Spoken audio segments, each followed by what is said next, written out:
यानंतर मुंबईकरांसाठी एक महत्त्वाची बातमी. रोजचीच तुडुंब गर्दी, कधी बिघाड तर कधी विलंब, यामुळे लोकलनं कामावर जाणाऱ्या मुंबईकरांचे मोठे हाल होतात. मुंबईतल्या मेट्रो सेवेमुळे नोकरदारांना काहीसा दिलासा मिळालाय खरा, पण लोकलमुळे होणारे हाल मात्र कायम आहेत. लोकलची ही रोजची गर्दी कमी करण्यासाठी एक नवा पर्याय शोधला जातोय. काय आहे तो पर्याय बघूया.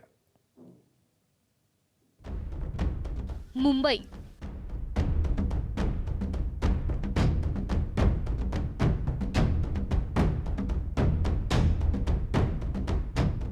देशाची आर्थिक राजधानी,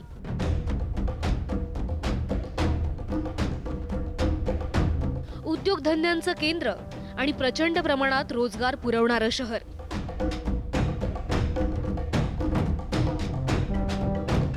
त्यामुळे शहरातील लोकसंख्या दिवसेंदिवस वाढते आणि त्यामुळे मुंबईची लाईफलाईन असलेल्या लोकलवरचा ताणही वाढत चाललाय. म्हणूनच आता मेट्रोप्रमाणेच अंडरग्राऊंड लोकल सुरू करण्याच्या दृष्टीनं पश्चिम आणि मध्य रेल्वेनं पावलं टाकायला सुरुवात केली आहे.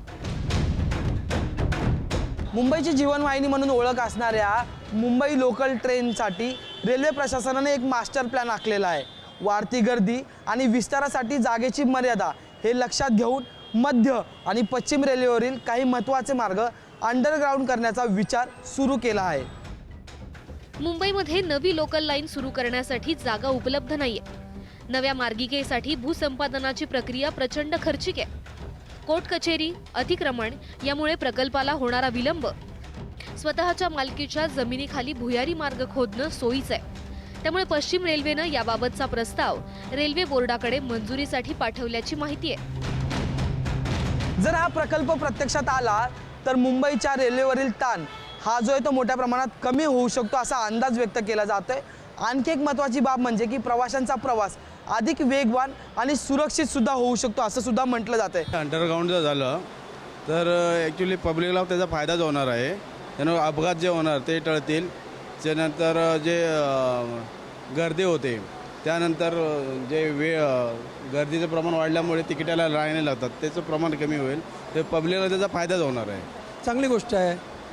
लवकरात लवकर करावी ते बरं आहे. अंडरग्राऊंड होईल तर चांगलं आहे. फक्त पाण्याची सोय काळजी घ्यायला पाहिजे. लोकांची काळजी पाहिजे. पाणी येऊन बुडतील, काय होईल वगैरे होता कामा नये, अपघात होता कामा नये, याची काळजी घेऊन करतील तर चांगली गोष्ट आहे. सध्या पश्चिम रेल्वेवर दररोज सुमारे 30 लाखांहून अधिक प्रवासी प्रवास करतात, तर मध्य रेल्वेवरील प्रवाशांचा आकडा जवळपास 40 लाखांपेक्षा जास्त आहे. त्यामुळे ॲक्वालाईन सारख्या भुयारी मेट्रो प्रकल्पाच्या यशानंतर रेल्वे प्रशासनाचाही आत्मविश्वास वाढल्यानं आता लोकलवरचा ताण कमी करण्यासाठी भुयारी लोकलची चाचपणी सुरू तर झाली आहे. मात्र या सगळ्याची अंमलबजावणी होण्यासाठी अजून बरीच वाट पाहावी लागेल. ब्युरो रिपोर्ट, एबीपी माझा. एबीपी माझा, उघडा डोळे बघा नीट.